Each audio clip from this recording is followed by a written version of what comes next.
Well, hello. Hello, It's Clara. Sarah. We're here on When Sarah Met Sarah met Clara. Clara. Oh, this is We way too cheesy. Let's leave it in. exactly. This is Sarah Che from the New Earth podcast. Connecting with Clara from Tea Time. Yeah, and Doing a we little bit of a co-creation experimentation to see what we can create together.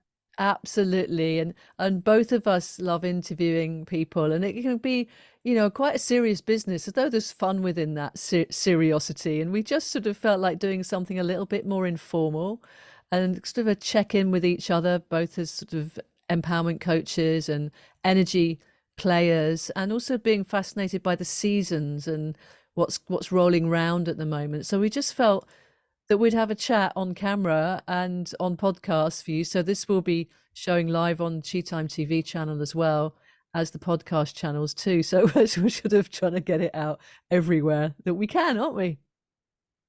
Yeah, and you mentioned, Clara, that we need to invent a new word for intensity. And this really resonated with me. So that feels like a great starting point because I'm sure lots of the viewers can relate to that.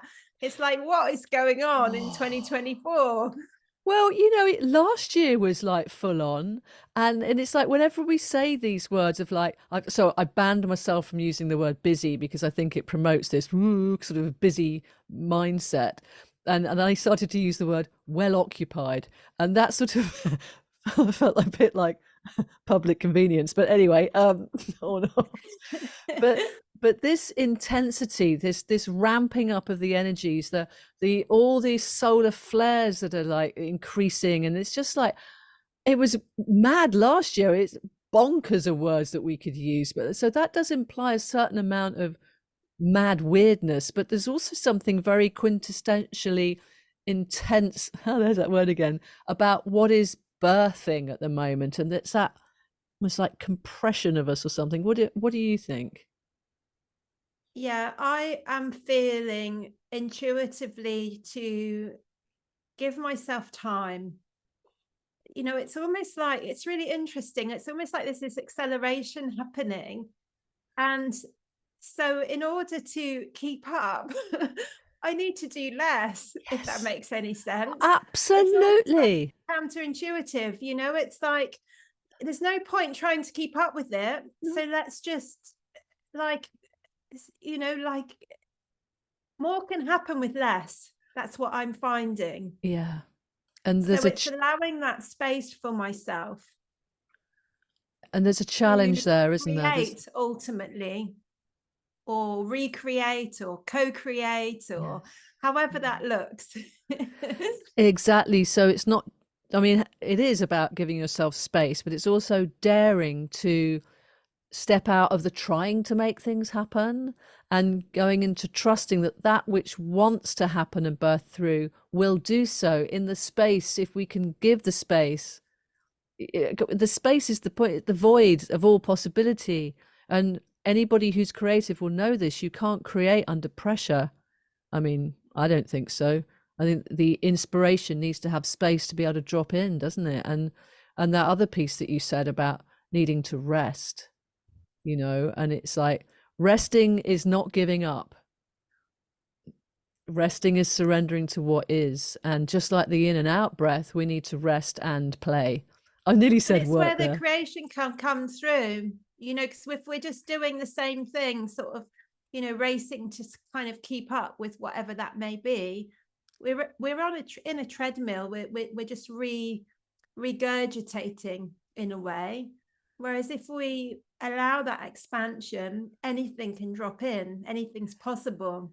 So it's that Exactly. infinite potentiality, which is what I feel we're stepping into during this time. It's Ah, like, what can I create? We don't want to just recreate the old.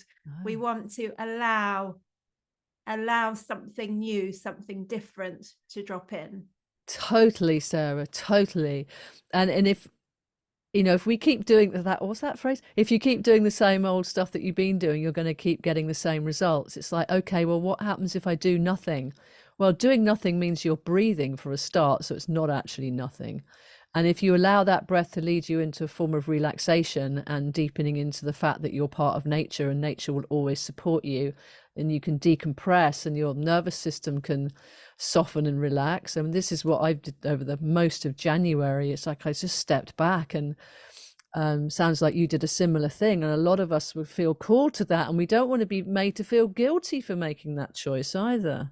And you've made a really important point there, Clara, the nervous system. This, what is happening right now, it is charging up our nervous system. There's energy coming in, and we need to make sure that our nervous systems are charged right. That's our responsibility.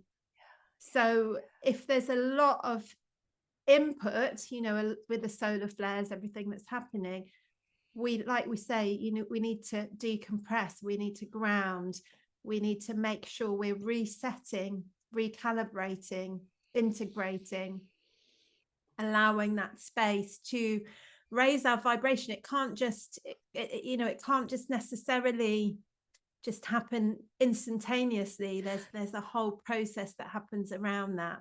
Yeah, that's something I'd like to ask you actually, is how long do you think it takes to decompress? Because it's not something, as you just said, it's not something that can happen instantly. Although I think you can do, presence of mind can shift, but the nervous system, it needs time to soften and release, doesn't it? It's not, it's like, are you sure? Is it safe? Can I really let go?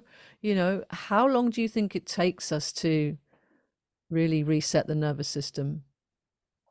That's a really interesting question, because I'm an energy healer. So ultimately, for my clients, I like to hold the belief that healing is instantaneous, because miracles can happen, and I really believe that is possible. But at the same time, that's not necessarily the norm. The norm is that we've been, many of us, running off adrenaline, and our nervous systems are a little bit exhausted just because of the world that we live in. And we are trying to rewire that and re-educate that. And a lot of that is conditioning that we've perhaps had since childhood. It's that do more, kind of to succeed, achieve more kind of mentality, which there's nothing wrong with that if we're coming at it from an integrated place. But if it's coming at it from go, go, go adrenaline, then potentially we're depleting ourselves. And if that's happens a lifetime, then potentially we need to give ourselves time to build our chi up, to build our energy up again, and to change those patterns and rewire so that we can. I mean, that whole idea of doing nothing, when you were talking earlier, it's like, I've pulled back, but I'm not doing nothing. It's like, because that for me, it's like, I'm not there yet. I'm just not there yet, so it's creating those windows. That's where I'm at the moment, creating those windows on a daily basis, be it through yoga, a nice warm bath, being in nature with my children, having a bit of fun, whatever that might be. And not feeling guilty, actually feeling pretty chuffed with yourself. Think, oh, I've got my window of spaciousness here, and I may or may not fill it with anything. And so I've just been away with my mum in Tenerife. We went over there together. Bit of a long story, won't go into all of it here. But part of that was we weren't there for very long, only there for 4 days. She had to go and do a bit of a mission for her. And there was one day in the middle when we didn't have any meetings at all. And she said, oh, did you want to have the afternoon off? I'm like, yes. And I'm not gonna lie, it was really hot in the room that I was in, but I decided to go with that and just go, oh, my brain is getting really like overheated. Oh dear, I can't do anything. I'll just read a really easygoing novel that my mum had given me that I wouldn't usually read.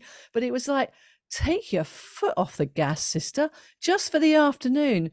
Oh my goodness, it was just such a relief to step into a kind of a holiday vibe, but not a doing holiday vibe, a letting go and just letting yourself be, and watching how my nervous system then could regulate itself. And I went outside and found a really cool shady place to do a bit of qigong and connect with the dragons of the land. But it all happens in a super chilled way because I'd given, well, my mother had given myself permission to have the afternoon off. But I think we need to give ourselves permission, I love don't that. we? I love that, giving ourselves permission. And, knowing that if we give ourselves that permission, it doesn't mean that we are going to achieve less, that we're, somehow doing ourselves a disservice, because, there's the potential. I love the idea of like working smarter, not harder, Yes. because that's where we're heading. It's like the joy of it all, it's that what do I want to do? What do I want to create in 2024? Yeah. Yeah, really. And is it a thing or is it a feeling? How do you want to feel? And just getting back to that word intensity that started off this discussion around, when things are so intense and you end up hamster wheeling it, you don't have the space to really get into the truth of how you're feeling because you're running. And so part of what I do now is I try that, that Taoist way of rolling backwards in the dantian, in your abdominal belly area. Just imagine there's a big sphere there and it's rolling backwards. It was one of the biggest hacks that I ever learned in my chi training, because whenever I feel myself rushing forwards, I come into that ball rolling backwards. And do you know what that brings me into? It brings me into almost like sitting in the saddle. And if I'm sitting in the saddle, I'm kind of riding on time, and I don't have to make any momentum forward myself because I'm already riding on the energy of time and chi. I don't know, is that something that helps you as I'm well? just doing it now, Yeah, it's actually, a good one, while isn't you're it? chatting. To be honest, it's not something I've really I know the technique, but it's not something that I've really built into my practice that much. So thank you for Okay. reminding me. I Yeah. know Master Mantak Chia, who's my teacher. I'm pretty certain he talks about it, that if you want to go to sleep, that's a really good one to do as well, because Okay. it can help to relax. I might have got that wrong, so don't Well, should quote we me, but let's I definitely know the techniques. if we experiment with this, and any of you listening or watching, have a little play with this and get back to us. Does this make a difference to you? Does it help? Because we're here to help each other go, what have you got that helps you with all this Do you want to intensity at the moment? explain, Clara, what you're actually doing, what you're visualizing there with the chi going backwards? Yeah, I suppose I could get into a little bit more of that. If you imagine that in your belly now, so if you soften your belly as we're sitting here, and we let the abdominal muscles relax, and then just noticing how the breath can be deeper. And if you let your mind kind of follow the direction of your breath being deeper into that area around just below your navel, into your sacral chakra area, for those of you who know the chakras better. But there's the dantians, the three dantians in Qigong, and the foundational one is in the belly here, and it exists co-spatially with the sacral chakra. And just imagining that to be like a ball of golden light. And it can be any size. No prizes for big ones or small ones, just whatever size you're feeling is right for you. And as you're breathing now, you're connecting with it, and it seems to get a little bit brighter, or maybe a little bit more golden. And this is your center of balance, your center of energy. And if you imagine it now to be able to move, or maybe it already is moving, you're noticing it's got a movement of its own on its own axis, and then you intend and you ask it to roll backwards. So inside of you, that sphere is just gently rolling backwards, as if it's sort of suspended in, I don't know, in the air, rolling backwards, and that brings you into the background of you, into background presence, into the back of you, which takes you away from all this kind of crazy stuff happening in front, and you drop into your background presence, into your witness bearer, that eternal sense of being, where it disengages you from all that, yeah, running all the intensity, and it enables you to sit back and watch. And I think that's a great perspective to have when things start getting too much. And you know, earlier you were talking about the hamster wheel, and I see that as the movement forwards. Whereas this is like the alternative. This is the rolling backwards, and sitting back in. And like I said earlier, if you imagine this enables you to sit back into your saddle, then you can ride it. You can ride it, baby, and that's a lot easier. I love that. I love that simple visualization of, you know, shifting the wheel to go backwards, to turn Yeah, backwards. yeah. That's really powerful. Thank you, Clara. You're That is, welcome. well, that actually feels like an incredible place to close the podcast today, because these are going to be like mini chats, aren't they? Just like check-ins. How are you doing today? Leaving Yes. it wide open to just see what comes in and what drops in, what's Yes. needed. So Yes, that yes, feels yes. like a lovely piece of insight for today. Yeah, The thank you. hamster wheel. The Returning to ourselves. yeah, the Reversing the hamster wheel. reversing it them. Reverse it. I love it.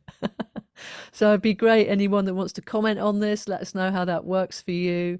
And Sarah and I will be back very soon. I know we've got a topic of clearing that we really want to get into, particularly at this springtime, at this wood dragon time that's coming in, and how clearing can really help you to empower yourself. So that'll be the next episode on this When Sarah Met Clara. Or maybe not. That was meant to be today's episode. We'll best not make any promises. That's very true. Many blessings. Thanks everyone for listening. And Thank you, see thank you you, thank next you. time on When Sarah Met Clara. Yay!